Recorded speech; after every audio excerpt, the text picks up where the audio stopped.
Over the years, I've done multiple rounds of suspending all of my Mandarin vocabulary cards and starting again because of some change that I've made to the card. For example, one time I suspended all my cards and started again because I wanted to transition from pinyin to zhuyin, but I've later switched back to pinyin now. Another time was when I went into my monolingual transition. So since all my cards had English on them, I suspended all of them and started creating new cards with Mandarin only definitions.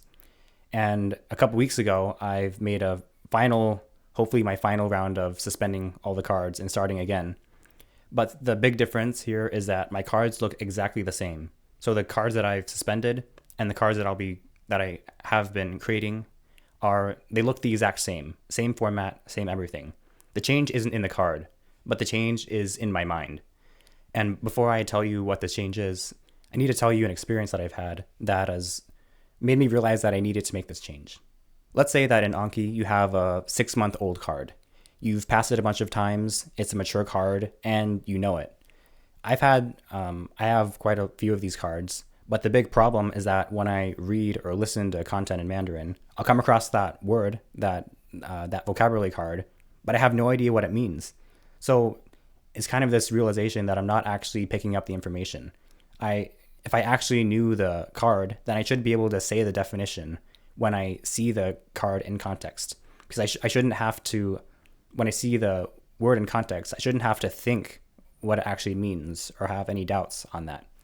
So my new criteria for passing these cards, instead of my old criteria, which was basically passing it because I thought I know it, or thought I knew it, or because I felt like I knew it, the new criteria is reciting the definition word for word. And if I can't recite at least a portion of the definition word for word, then I'll fail it. And I've actually been doing this technique with my monolingual Spanish vocabulary cards. But the reason why I haven't been doing it with my Mandarin cards is because, at least with Spanish, I'm a lot better with Spanish than I am at Mandarin. And also the dictionary I use only has maybe 2 or 3 words for the entire definition. So it's pretty easy to recite. But compared with Mandarin, the dictionary I use is Baidu.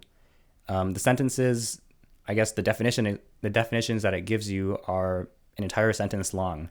It could be anywhere from 4 to 20 characters long. And that makes it a lot harder to recite word for word. But that's my goal. That's what I've been doing for the past couple of weeks. And I can already tell that instead of having the vague criteria of passing it whether I felt like I knew it or whether it looked familiar, this new criteria of reciting it word for word, not out loud, but in my head, it's already, I can tell that I can recite words, or I can recall words off the top of my head, and I feel like it's really working.